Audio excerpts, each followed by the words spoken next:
Hello， 大家好，今天是11月13号，美股盘前行情快报，我是阿哲，我们又再次见面啦。英伟达财报发布前，价格回调还能不能买 ？Meta 大跌后，技术面严重超跌，这里会是大底吗？在强力反弹行情后，美股告别普涨，道指新高，纳指却是回调，现在是分化行情。我们来到今天的行情图版，首先我们来到本期视频的行情目录，今天是市场观察。纳斯达克指数第253期的视频，那么阿哲呢依旧通过以下3个部分讲解本期视频美股的盘前观点。那么第一部分还是要讲一下有关纳斯达克指数的市场观察，阿哲会讲一下昨天这根阴线，也就是我们的负阴线，如果出现之后它的一个应对策略。当前的市场上面有一个缺口，下方有一个缺口，出现了一个震荡行情。那么我们当前如何去分辨它的多空方向？我们在第二部分日内撑压有去讲到。而对于指数环境有了一定明确之后，我们再看到个股解析方面，我们会讲到特斯拉、Meta、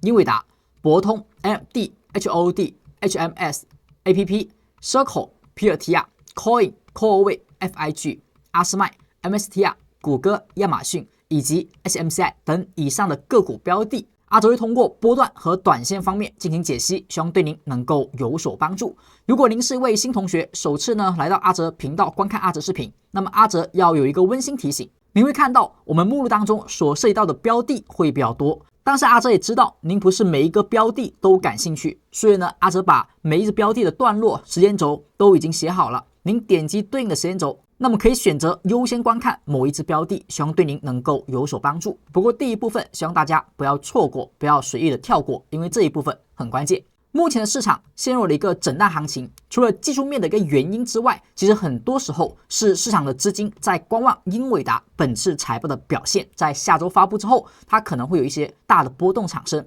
而对于本次财报可能相对悲观的投资者，在这段时间内呢，就会远离科技股。所以纳指呢近期的资金不是很活跃，但从以往前期的8次财报来看，有6次市场后续都展开了上涨。所以大概率情况下，我们还是认为英伟达的财报发布对于整体的股价和市场的提振应该是正向的。而在这种大概率事件之中呢，我们应该还是整体以看多市场为主。而我们在前期视频当中有讲过一个观点，就是这根长下影线之后市场回调是很正常的事件。在长下影线行情产生的时候，你要关注后续的价格反馈。我们知道在上周五出现了一根长下影线，那这根下影线是谁在抄底，谁在买进，谁能够让市场出现一个大跌之后的长下影线？那么它有可能是散户资金，有可能是聪明钱。那究竟是散户盲目抄底行为，还是聪明钱提前有理性的布局呢？我们看到本周周一是大幅的跳空高开，强势的收阳上涨，所以可以看出市场当中很大概率是一个聪明钱的布局手段。那么最近虽然震荡，但是在上周五和周一的时候，市场是明确的一个资金是看涨的。那么以此呢，我们可以认为这根影线区间将是一个强支撑。像前期的2次长下影线也是如此。这种 K 线呢，它是上影线比较短，实体呢排第2，然后影线下影线是最长。而下影线又有实体的2倍或2倍以上构成一个长下影 K 线，所以阿哲只标记了3根而已。好，那么这根 K 线后价格停顿了1天，但后续还是出现了强势的阳线突破。这种长下影线后短期能够强阳上涨、强势上涨，就说明这一天抄底的资金不一般，它呢是比较理性的做多行为。那么后续再股价回到这里，那是不是还是容易产生机会和支撑？包括这个地方也是如此，出现了突破之后，价格再回到这个区间，以及后续再回到这个区间之内，容易产生再次的引发买盘。当然正常来讲，第一次的效果会更好，更加明确。所以当前出现这根影线，它很大概率呢也会发生回踩现象。所以这里产生震荡，我们通过缺口和影线以及英伟达的财报都可以去判定。而这个地方如果真出现了往下的回撤行为，那么很多时候是再给到我们之前没上车的同学一个买进的机会，大概率是如此。在不跌破这个区间之前，我们整体还是认为市场还会新高。但目前的市场毕竟是在震荡分化，所以不同的个股可能操作上会有所不同。有些个股依旧可以积极做多，而有些个股可能相对要风险要去警惕了。我们来到第一部分，叫做负阴线。所谓的负阴线是阿哲呢所讲过的九阴真经当中的第一种 K 线，而这种 K 线的特征，阿哲是借鉴了一下传统的 K 线组合乌云盖顶形态。那么这个特征它是由2根 K 线形成，一根是阳线，而后是一根阴线。阴线的特点是它盘中有创了昨天阳线的新高，但是收盘价却跌破了阳线实体的一半，甚至是它的最低价，构成这种形态就叫做一根负阴线。昨天的指数和部分个股都纷纷出现了这种 K 线，而负阴线它的含义一般是偏空的，只要它出现，我们如果整体短线有利润，遇到它是要减仓，是要做出卖出的手段。当负阴线产生的时候，不代表它就一定会下跌，所以我们需要去明确一下，它究竟是出货呢，还是砸盘？怎么去分辨？要关注负阴线后第2根 K 线 XK 线。XK 线为观察 K 线，它的高点作为后续判定市场为砸盘还是出货的可能。如果再次有一根阳线收盘突破它的高点，那么我们以此作为它是一个砸盘，后续构成买点。而反之，如果它的高点反而形成压力，那后续股价反弹反而受阻，那么这种位置是一个高点形成，是一个出货的可能性会大大增加。我们举一个案例，看到这一只股票是特斯拉24年6月到10月的行情，它当时出现了很多次的负阴线，有负全阴和负半阴。看到这一个地方曾经行情启动的低位是一个负半阴线，价格有一根高开低走的阴线，把前面的阳线实体吃掉一半。那么我们看一下第2天是 X 的高点后续被强突破，所以这个地方确定它是一个砸盘，那么价格走势我们就依旧看涨，它只是启动之前的用砸盘洗盘手法。但到了高位又出现了一根，价格10日新后又是冲高回落，位置不一样，后续的 X 表现也不一样。X 之后出现了后续它是很多阴线以及受阻的表现，价格如果重新涨上，你可以尝试性去买进，但如果重新跌回要注意了，这里是止损，要离场。甚至呢，这个地方你会发现它是一个破位反弹再下跌，它是一个有效破位之后试探的行为，转为压力。所以高位出现了1次2次负阴线之后价格走势出现了下跌的开始，然后在这里也出现了一个负阴线，而这个高位也是负阴线。负阴线后 XK 线高点被突破，那么价格它如果重新跌回来，你就离场，重新涨上去，以此为支撑，就短线依旧看涨。因为它有时候砸盘可能会分几次行为，有时候清洗不干净可能会再次的做出一些砸盘手法，或者说有时候刚好遇到一些消息面不好那么顺势又有一次砸盘。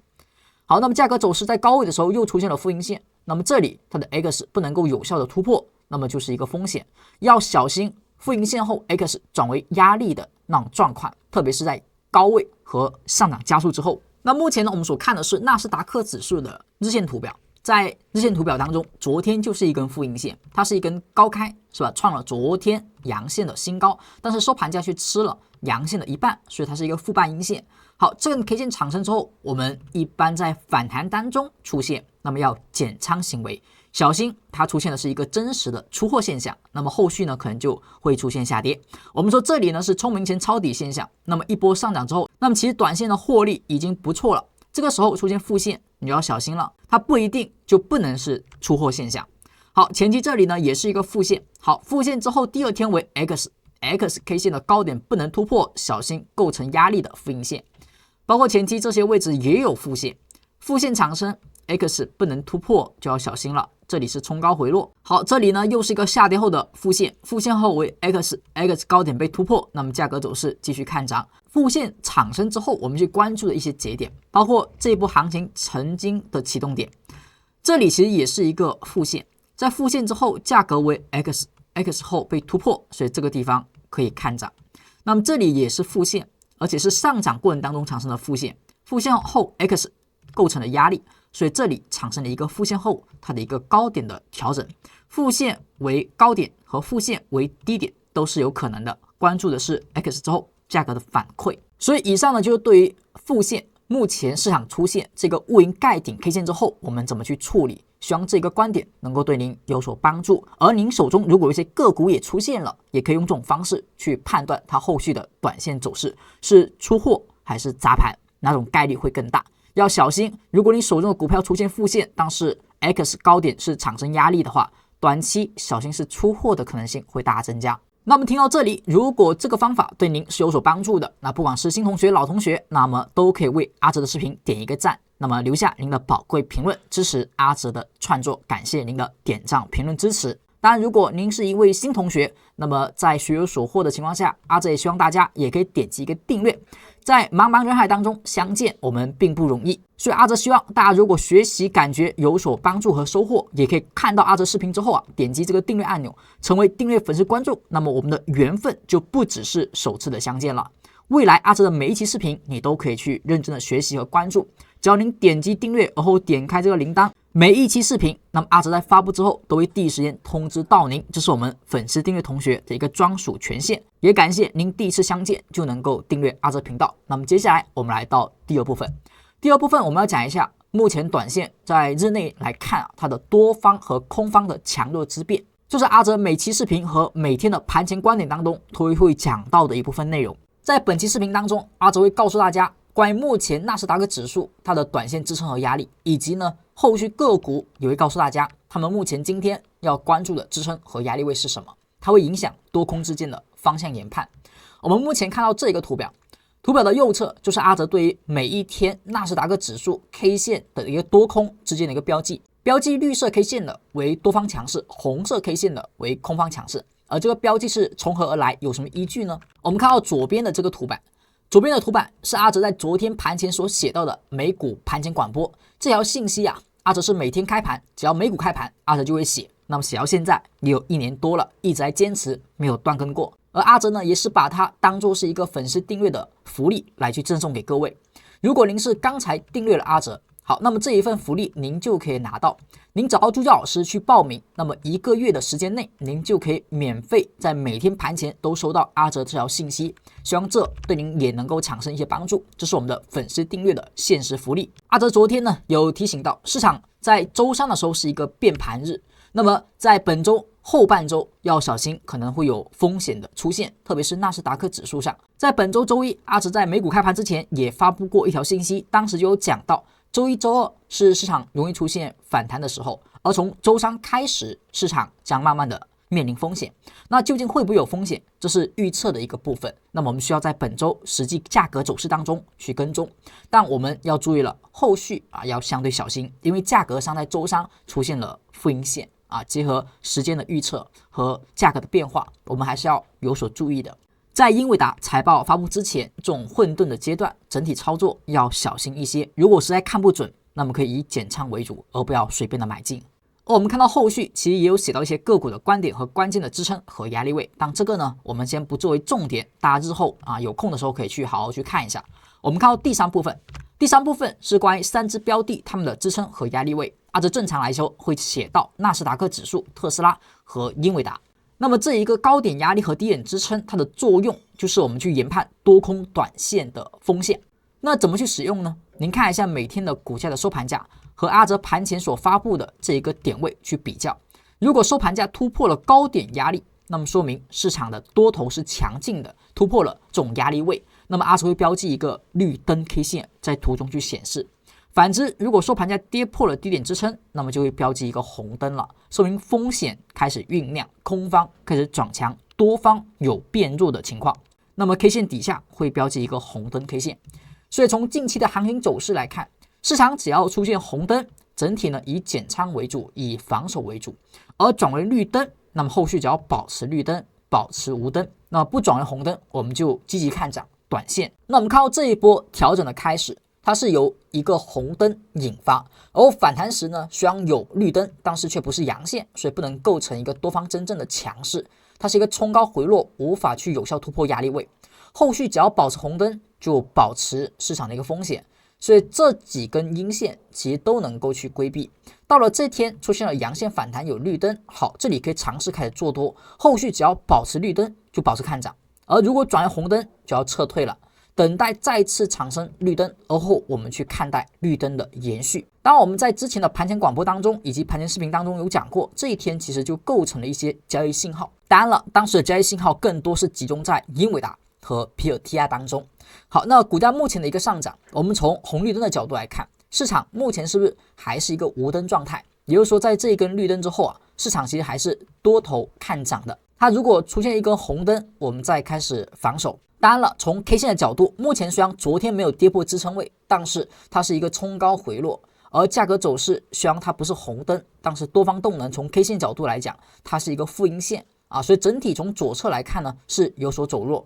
所以看到 K 线，你也可以提前做出减仓。如果出现一个红灯，那么进一步减仓。我们看到今天的预测值高点支撑，我们看到今天的预测值高点压力是 23,485.27， 而低点的支撑是 23,199.48。如果今天股价的收盘价顺势跌破低点支撑，那么构成红灯。那本次价格长下影线之后的上涨，我们就涨定这一个绿灯的高点为反弹高点，那么后续则持续保持减仓，保持观望为主。当然了，我们判断市场的一个行情走势啊，不仅仅通过红绿灯，这是一个参考的纬度。前面所讲到的负阴线也是目前要去考虑的。所以目前虽然没有红灯，但是已经达到了我们的某一个减仓条件，而红灯它只是下一个减仓点。如果它没有红灯，而是构成了 X 的高点被突破，甚至再转为绿灯，那是不是我们可以重新的短线看涨呀？那么这个红绿灯的观察点位，每天的支撑和压力位，后续个股也会提到。那么怎么样去每天关注到这个点位？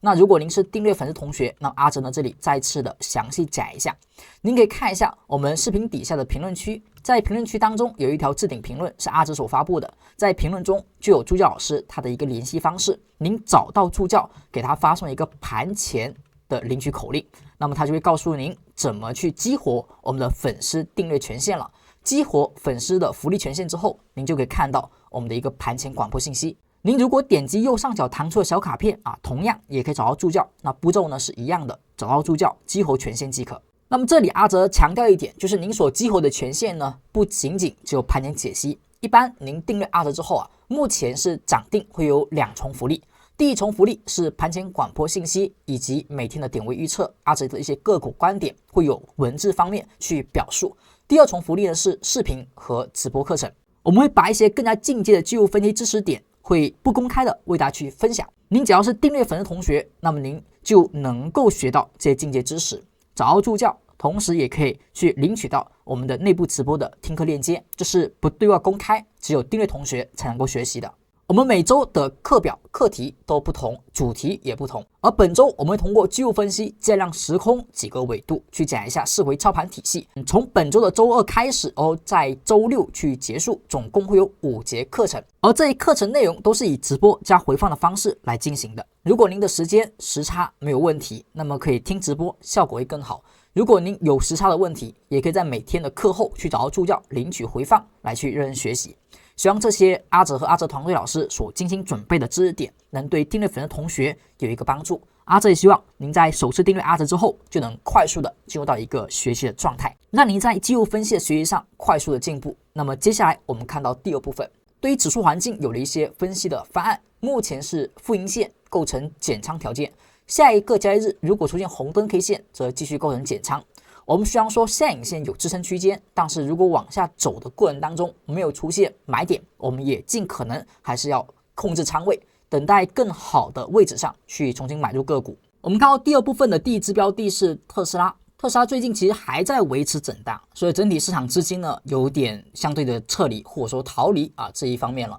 它的震荡行情当中不出现一根比较明确的阳线或者说阴线之前，我们整体的方向在波段上还是比较难去判断的，所以目前就看震荡，它得要有一个明确的破位或突破行为，我们再去看方向的选择。当然我们整体来讲还是以波段看涨为主，因为不管是突破 462.21 这个压力位，而后我们去寻找回调的买入机会，亦或者是下跌破位去来到前方这个缺口支撑附近，我们去找买入机会。那其实呢，阿哲的看法依旧是波段看涨，目前依旧是以一个三浪来去看待当前的一个上涨。那么后续阿哲认为还有5浪的一个推进，而目前这里是否是三浪高点，那么阿哲还是抱有一个怀疑的看法。所以抱有这个观点下，我们更多的是你可以做下跌减仓，但是我们在下跌之后会寻找的是一个某些关键支撑位上的一个买入信号。目前关键的支撑底下呢是一个420的价位，当前没有去跌破，而上方的压力呢是 462.21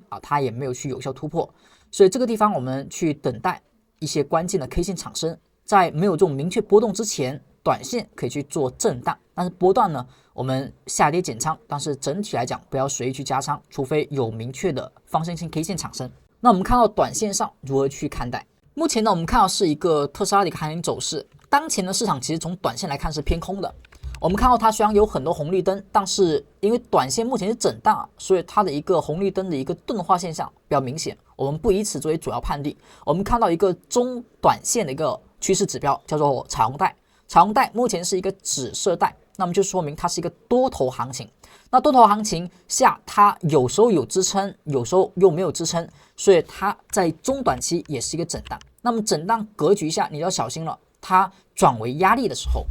像之前的跌破之后，它是很快速的站回来的，是吧？跌破之后很快站回来的，往下跌之后它会反弹的，这是一个多方飘带，它正常应该有的特征。但现在它跌破之后反弹，它并没能够站到飘带之上，它开始有点变中短期空方的一个走势。而后目前是一个反弹绿灯转红灯，所以从短线来看，它是在一个中期支撑附近产生了一个下跌破位反弹无法站上，而有再次破低点的一个可能性。所以当前从中短期来说啊，它偏向于空方，也就是说更偏向于往缺口方向，往420去再次测试它的支撑会不会有效的这种走势。目前特斯拉如果想要去再转为短线看多，一个呢就是看一下前面下方这个420的支撑位附近能不能产生绿灯或者说止跌 K 线。买点 K 线，否则我们右侧上最好是等待它站回飘带有所支撑，再去看往462的空间。目前的飘带上沿它是446.122这里如果能站上，我们做一个看涨点。而当前的价格走势是偏空的，我们看一下预测值，低点支撑420.696，高点的压力436.465关注这两个数值。红绿灯呢是短线的研判，如果出现绿灯，那短线看涨。但最好还是要站上中期压力之上有一个明确的突破，再去看震荡行情继续的运行。而目前这个位置，哪怕它转为绿灯，如果不够强势的 K 线，那这个地方也容易再次受到中期的压力，因为周期越大，它的一个效果越好。有时候转为绿灯，但是短线向上遇到中期压力，那么市场呢也容易出现再次的下落。所以关于不同信号它的周期性，大家要分清楚。那么截至目前我们所看的主要是飘带以及红绿灯，但如果是以 K 线的角度去分析，其实前面这一根 K 线呢和这根阳线构成了一个副线，副线后 X 是这一根，那么 XK 线的低点呢可以作为一个目前博弈点，价格的 X 它是突破了它的高点，然后又跌回来，那么这里呢应该做一次离场行为。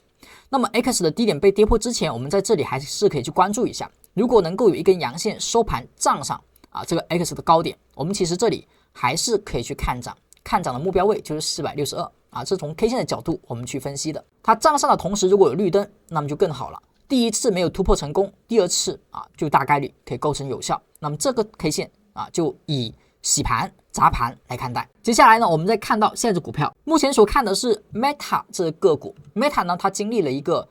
股价突破左高，但是并没有去有效站稳，反而出现下跌反弹，然后出现一个跳水的行为。那目前的下跳它有一个大的缺口，然后目前惯性下跌是补了左侧这个缺口，这个下跌过程当中它出现了一个巨量，这个量能基本上是阶段的天量。那么这种后续的缩量下跌它很多时候呢是消化这种恐慌性抛盘的行为，市场目前是一个惯性下落过程。而昨天产生了再次的大阴线，但是这个位置的阴线下方呢，它的量能其实是并不是很明显的，所以相对来讲，它当前是在一个缺口附近有一个小小的支撑，支撑的反馈呢不是很强烈。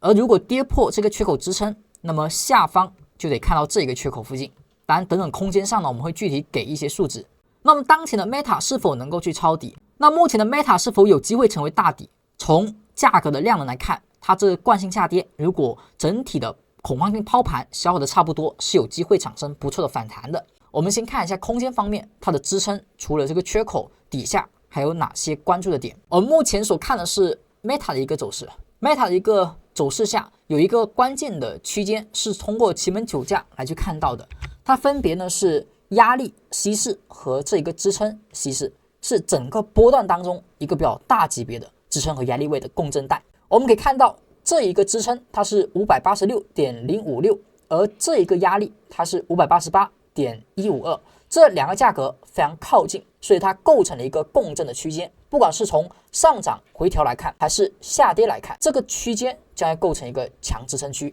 前期的价格从这个低点启动，突破了一个目标，最后呢，在压力位 C6 的地方 763.19 遇到了压力，并且多次尝试突破都并没能够有效突破，最后以一次反弹再一次确认它的压力有效而出现下跌，破了 C5。所以一旦跌破 C5， 那么股价的一个目标位呢，我们就要重新看到下一个目标，也就是说是 C4 的位置。所以 C4 不管是支撑 C4 还是压力位 C4， 那么这里都是一个共振区间。所以在这个共振压力和支撑附近如果市场出现了任何的超跌后反弹反转的信号，都要明确去关注，有可能是大底的形成。我们再看到短线有没有什么启动信号呢？当前所看的是 Meta 的一个股价走势，从技术面上来看它的 K 线出现了白色 K 线，白色 K 线是超跌的迹象，而且是那种大级别超跌才会出现白色 K 线。之前出现了白 K 是在这个地方产生，当时也是跌破了170天线，在170天线下出现了一个盘整挖坑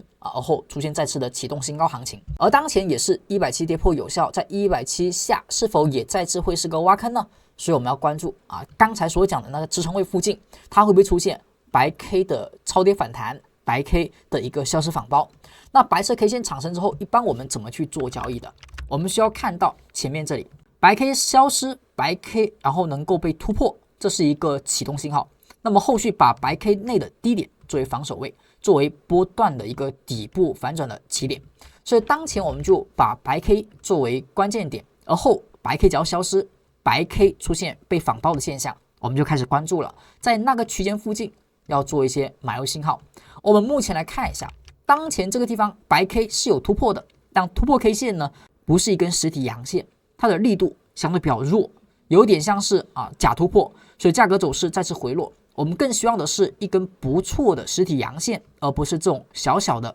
短短的这种实体。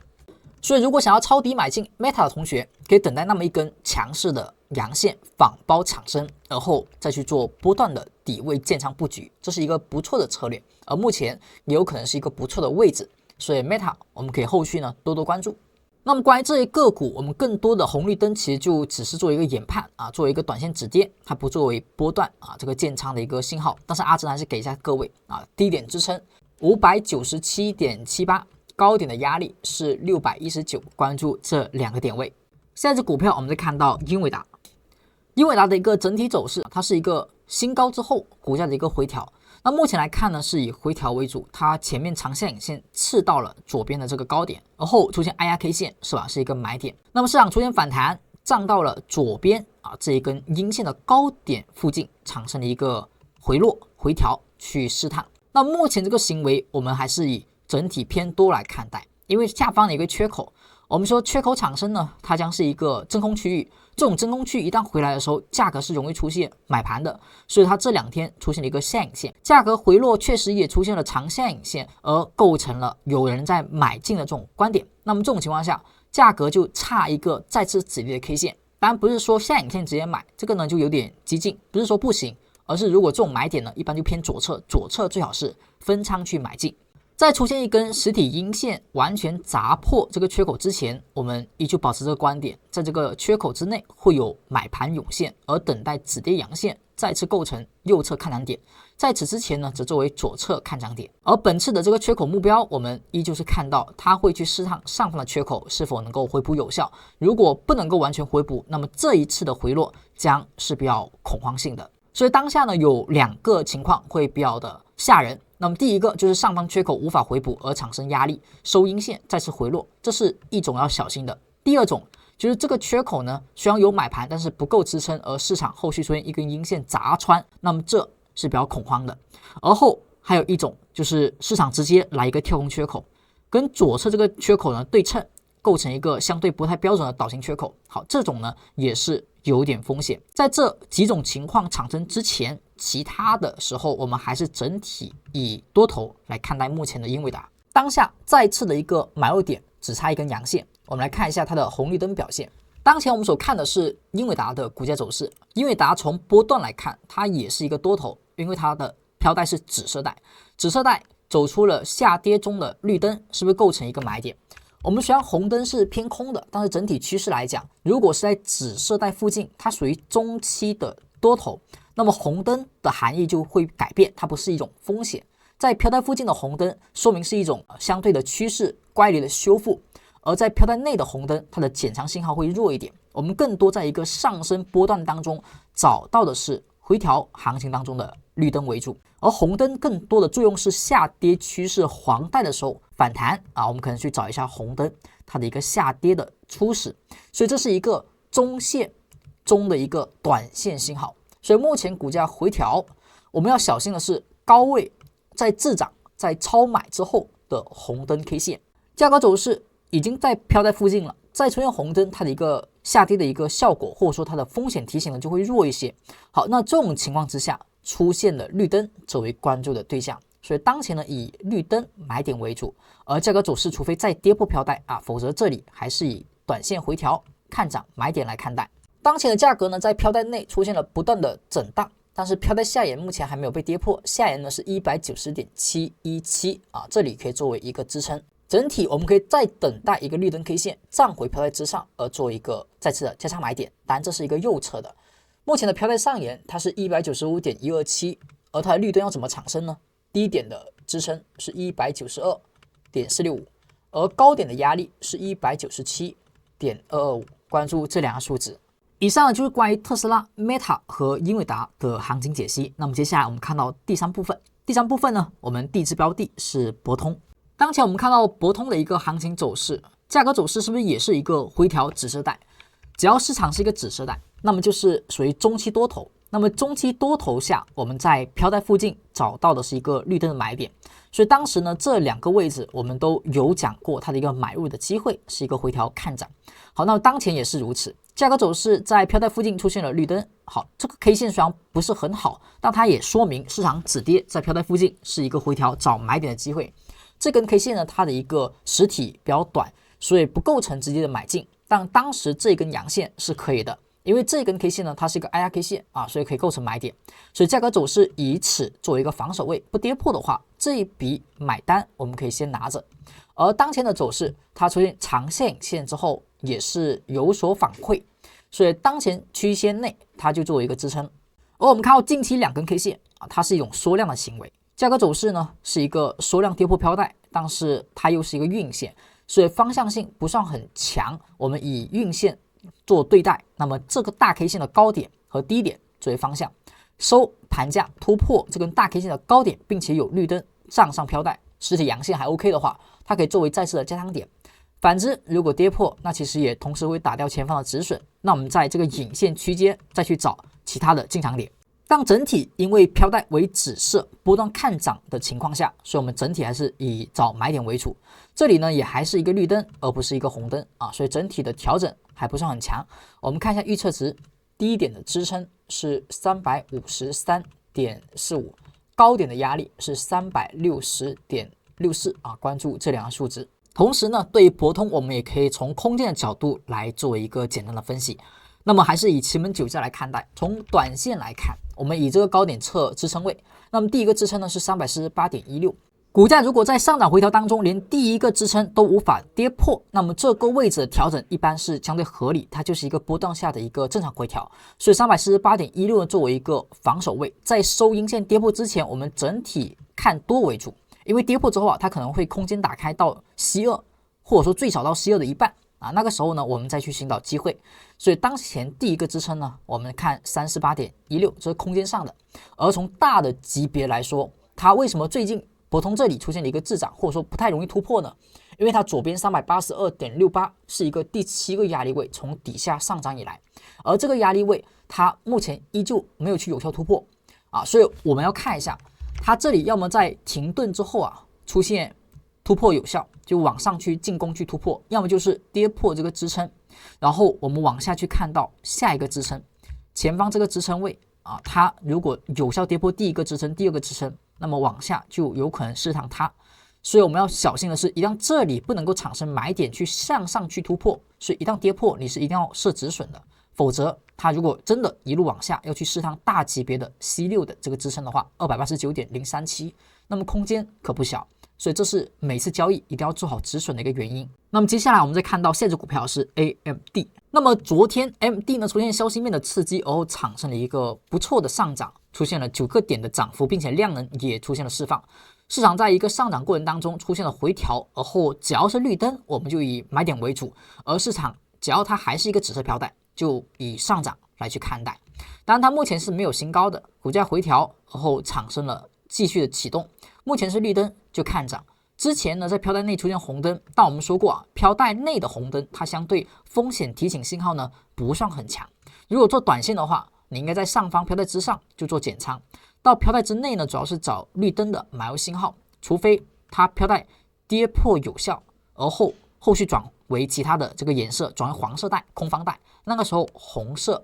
灯，那么则作为很关键的信号。而作为波动投资者，你看到红灯的话，你可以相对做一个减仓行为，但是减仓的幅度呢，你要看位置，是飘在之上比较远的地方，还是飘在附近的地方。目前走为绿灯，那么继续看涨。那么因为账上飘带，所以股价还是以回调来去找买点看待。目前保持绿灯就保持看涨，也可以呢作为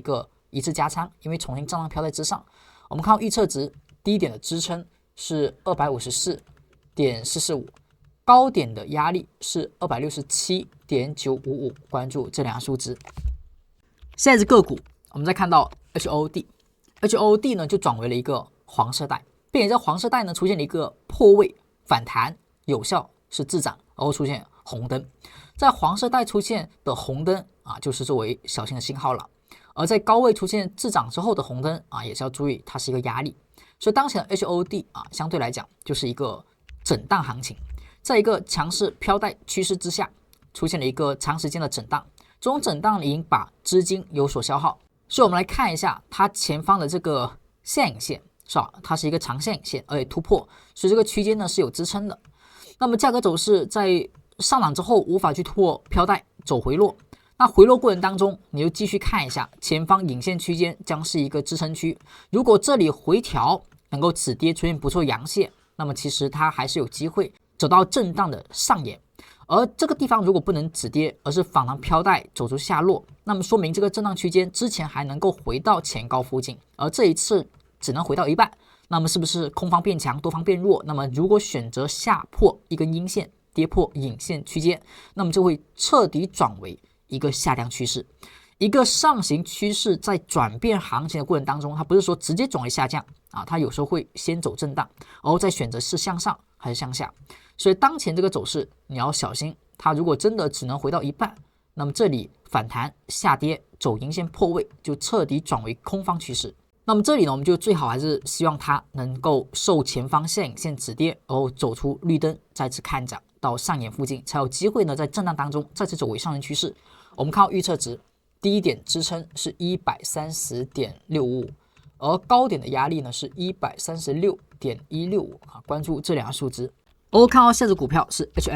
HMS 就是彻彻底底的啊，飘带被跌破了，并且转为了黄带，然后170天线呢是不是也被跌破有效，反弹呢确认一下啊，所以当前的170和这个黄色带都被确认了有压力，并且是由多方转为空方。那么整体的股价走势呢，就是一个高点在降低，低点呢在降低，是一个空方序列。在这种空方序列之下，目前没有白 K 也没有蓝 K， 所以这个地方呢，它其实是一个支撑区间，但是它没有明确的止跌和启动阳线之前，就不要随便去买进。那为什么说它是个支撑区间？可以看到前面这里这根 K 线在4月29号的时候，它是一根光头 K 线。我们说光头 K 线呢，作为一个支撑区间出现之后呢，正常它是一个风险，所以你应该做减仓。但如果光头被快速的突破，那是不是就可以重新看涨？而目前的行情是在一波光头突破之后，震荡很久，又回到光头区间之内，那么这里将是一个我们所说的支撑区间。那么这里如果有白 K、蓝 K， 而后反包突破，就会是一个不错的博弈反弹点。但是没有出现之前，就不要随便抄底。所以这里呢，等待支撑区附近的一个止跌 K 线，目前还是阴跌，就还不行，继续关注。我们看到预测值低点支撑是 37.645， 高点的压力是 39.635， 关注这两个数值。下一只股票呢，我们再看到 APP 是跌破了飘带的第二天，破飘带第二天正常它会出现多方的反攻，或者说会有一个绝处逢生的可能性。这个飘带它已经是转为向下，而向下的趋势当中出现了紫色带呢，会相对弱一点，它不如呢整体向上的紫色带。目前离这个170有一定的距离，它是在一个上方出现大跌之后的震荡啊，它一直呢是在这个上下沿当中在震，指数呢早就出现了一个选择向上了，突破新高了，它还在震，所以它就还是以震荡来看待。震荡看待的话，股价下跌它的空间就是有限的，而相对上涨空间是吧，也就是个阴线的高点，所以整体就是一个高抛低吸的一个节奏。如果出现一根阴线跌破前方的低点，那么方向就可能是上涨震荡，选择向下去看了，那么空间就有可能会到达170附近。当然我们也可以测一下它的整体的空间支撑在哪里。首先我们看到 APP 的一个共振价格，这个共振价格呢也是之前上涨的 C7 第7个目标 497.86， 而下方的支撑短期来看是 497.55， 所以这两个区间呢为一个共振区间的一个价格。而在这个价格当中，短线的支撑点有2个，一个呢是 590.77， 一个是 543.16所以价格走势它的强支撑是下方的这个支撑，它更容易呢产生比较大的反馈。而目前来讲，它是突破了某个压力位无效出现了跌落，并且反弹再去试探一下压力，而股价出现回落。那么这个压力是前期的 681.93。所以整体价格走势就是对于某个目标位突破失败了，那么它可能会往回去测一下前期突破的这个压力位是否有效能够站回。所以当前走势呢，要么就在这里止跌往上去突破上方的这个压力，要么就回撤过程当中再去寻找是否有支撑。所以这是几个关键的目标APP 可以去关注这些点位。接下来我们再看到下一只股票是 Circle 呢，在昨天出现了明确的放量，而这个放量它是一个接近阶段的天量的行为，并且它是一个白色 K 线，白色 K 线产生，并且是巨量。那么这个地方我们说虽然是红灯它这一路下来基本就只有一个绿灯，然后连续都是红灯。在黄色飘带之内，股价下跌的绿灯它的权重就会弱很多，而红灯则作为主要去关注的风险信号或空方优势信号。这个过程当中出现了一个白 K， 白 K 产生属于大级别的超跌，像之前这种下跌基本都是蓝 K 都没有白 K。好，所以首根白 K 产生在这里，我们就关注一下这附近关键的支撑，白 K 出现白色 K 线消失，然后反包再去做交易点。而绿灯呢，在这种股票当中，它的效果就只能作为初步的短线止跌，它的效果就肯定不如反包白 K 的效果好，因为白 K 有一个缺口。所以正常来讲，最好短线出现阳线把缺口吃掉。那么这种情况下，我们说才更容易产生强烈的反弹。否则就跟前面的蓝 K 一样，有下跌蓝 K， 但是没有反包，所以它哪怕超跌也不能随便去买进。我们看到今天的一个预测值，低点支撑是 81.25， 高点的压力是 90.91， 关注这两个数字。我们再看到下只股票是 PLTR。在股价大跌的过程当中，出现了回撤飘带，而后出现了蓝 K。蓝 K 呢是个 IRK 线所以我们在上周五的时候说过，这里是一个交易点。那股价反弹出现强势的阳线，是一个绿灯，然后有缺口。当前的结构跟英伟达有点像它虽然有红灯，但是因为是在紫色飘带附近，所以红灯的效果就一般。这里呢，它没有收盘跌破这个缺口呢，所以它连上沿都没跌破，整体缺口的支撑上呢还是比较强势的。所以这里虽然阴线比较狠但是还是以看涨为主，缺口并没有完全被填补。所以我们目前来看呢，它更多的是回踩缺口，而后去试探上方的缺口这种方向来去关注它的一个轮廓。风险点就是收一根阴线把缺口整体补掉，这种就是大的风险，要小心要注意。通过蓝 K 来看的话呢，整体只要不跌破这个蓝 K 线，我们这个抄底交易还是可以继续进行的，以看涨为主。那么我们目前看到飘带这个阴线呢，它是一个关头阴线。关头阴线呢，说明它是一个本身从单 K 来看风险比较大的，但反之它有可能是一个砸盘。所以股价如果收盘价能够站上它的高点之上，则为加仓点，再次的看涨点。而关头阴线产生，你可以做一次减仓，但因为结构整体看涨，所以减仓幅度可以不用很大。如果关头阴的低点被跌破则继续减。所以目前的 PLTR 除了它是一根光头阴线，这是一个风险点之外，其他的还是以多头为主。光头阴如果能被突破，那么这个风险点也是再次的看涨点。低点支撑是 177.195，高点的压力是187.375啊，关注这两个数值。我们看到下只股票是 Coin 的行情走势是回踩到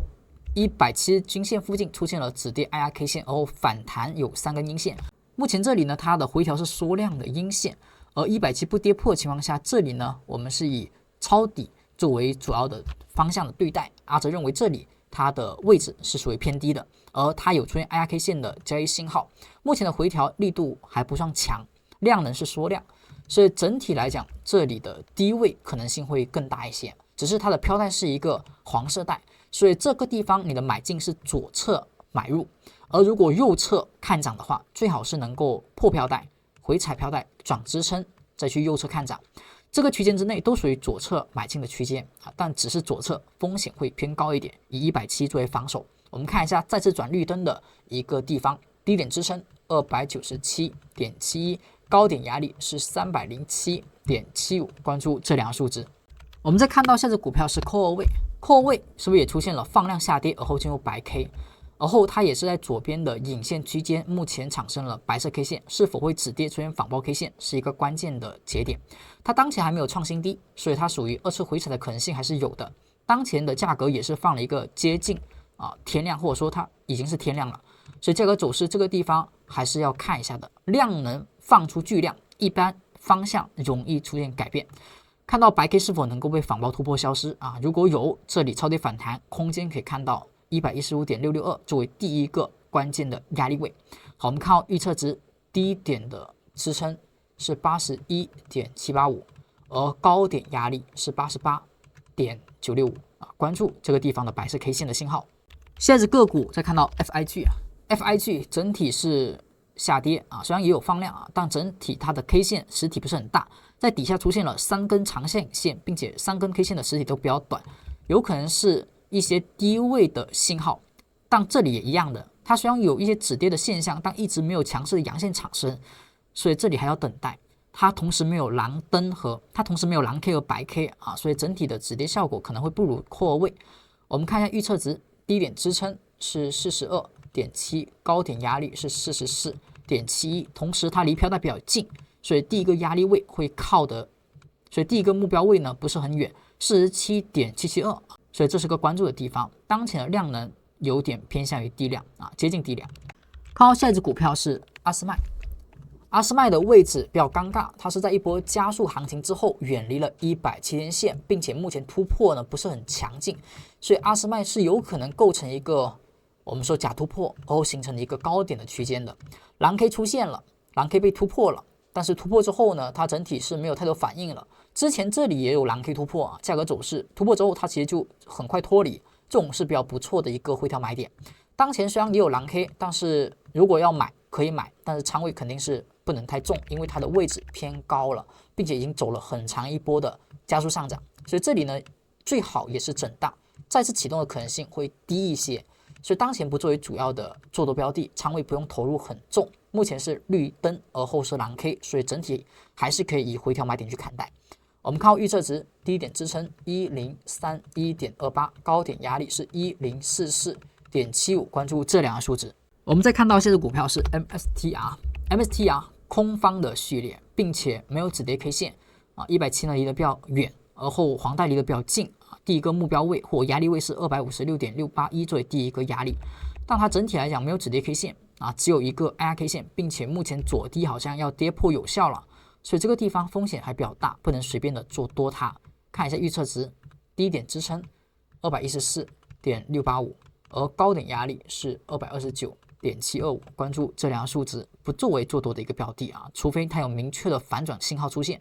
下一只股票我们再看到谷歌它出现了一个负阴线就以负阴线的方法去对待，再加上它是一个红灯 K 线，所以看一下底下的支撑279.095，等待回踩支撑有 X 的突破再做买点，否则呢目前这里还是一个放量阴线高点附近它的一个压力区间啊，所以这个地方还是波段是看涨，但整体来讲啊，在压力附近，在这个阴线附近啊，所以整体要消化左边的这种套牢，才能够再次上涨。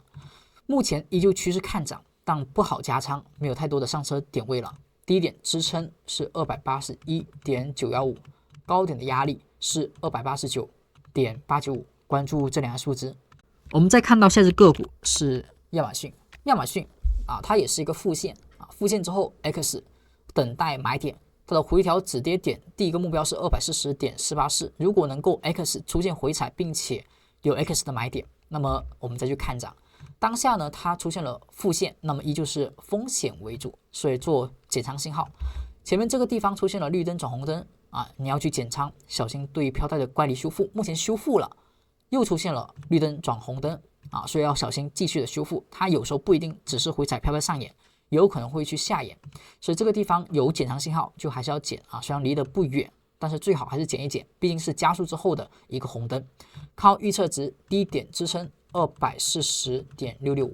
高点的压力是247.285，关注这两个数字。我们再看到下只股票是 SMCI 当下呢也是放量下跌之后破了170，而后产生蓝 K， 但是没有仿包的买点，当前是进入到了一个白 K